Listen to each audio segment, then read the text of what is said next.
عن سلمان رضی اللہ تعالی عنہ قال خطبنا رسول اللہ صلی اللہ علیہ وسلم فی آخر یوم من شعبان.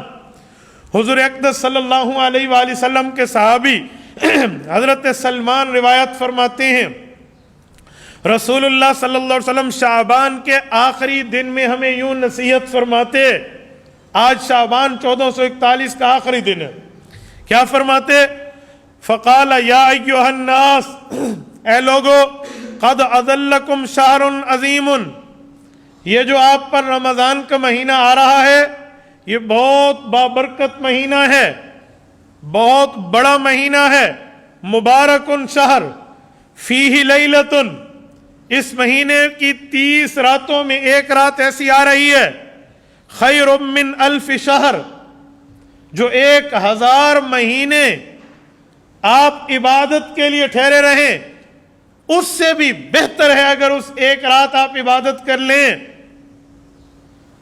شہر جعل اللہ صیامہ فریضہ، یہ وہ مہینہ ہے جس مہینے کے روزے کو اللہ پاک نے مسلمانوں پہ فرض قرار دے دیا ہے.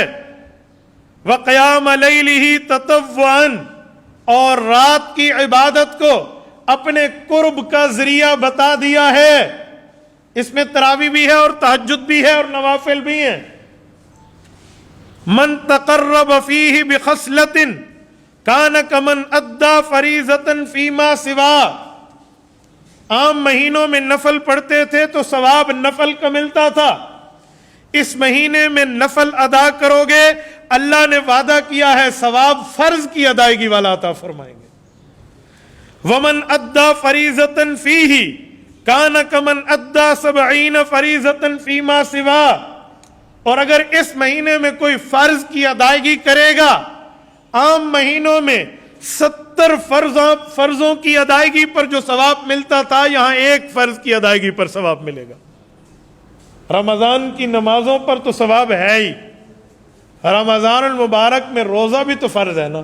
اس ایک روزے کا ثواب 70 روزوں کے برابر، اور حدیث پاک اور آیات قرآنیہ کے مطابق ایک نیکی کا اجر 10 گنا، پھر اخلاص زیادہ ہو تو اور بھی بڑھ جاتا ہے. تو 70 کو 10 سے ضرب دیں تو آپ کو ایک روزے میں 700 روزوں کا ثواب. اگر اخلاص بڑھ گیا ہے اور اس میں نیکیاں ہی نیکیاں چل رہی ہیں تو لاکھوں کروڑوں ثواب مل جائے گا.